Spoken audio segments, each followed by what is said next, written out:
The question begins a few weeks back in Parliament, where I asked the Prime Minister a very specific set of questions. Question number one,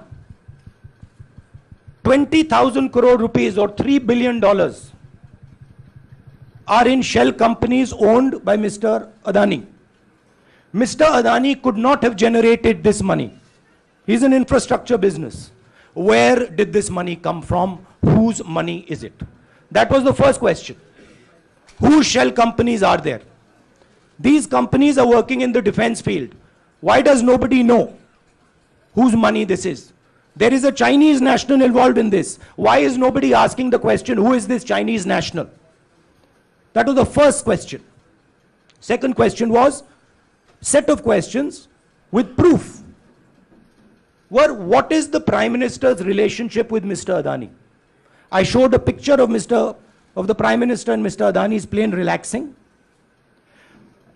I gave documentation about the defense industry, about the airports, about statements made in Sri Lanka, about statements made in Bangladesh, pictures of Mr. Narendra Modi sitting with the State Bank chairman in Australia. And I put this proof on the table. Immediately after that, the BJP started its work. My speech was expunged. I wrote a letter to the Speaker with a detailed explanation on the defense industry, on the airports, with press clippings, supporting documents, legal documents, and said, this is the supporting foundation of my speech. I have not made this speech, I have not invented this. This is detailed research, here it is. Nothing happened. Nothing was revoked. My speech today is not part of the record of Parliament. The same, by the way, was done with Mr. Kharge. After that, BJP ministers lied about me in Parliament.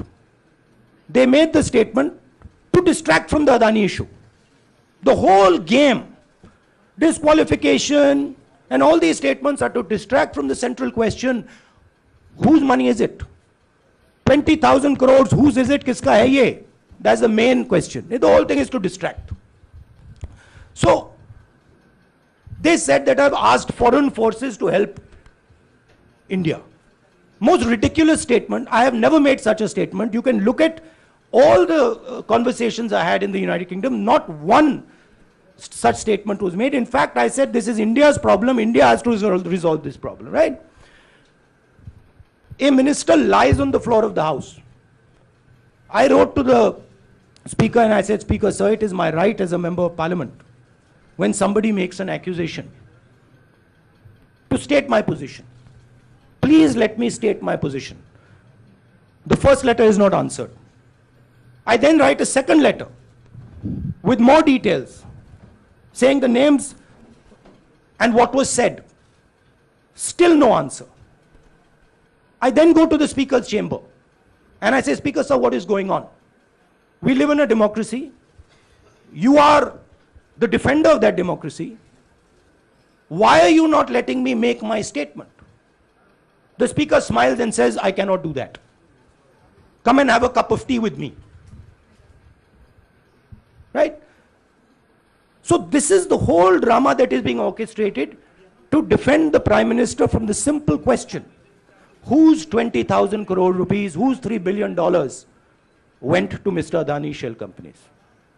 हाँ जी मोहित, एक minute सबको मौका मिलेगा. राहुल जी, मोहित दुबे हूं मैं. मेरा सवाल ये है कि आप शहीदों. By the way, sorry, I just need to finish that. I left out a part.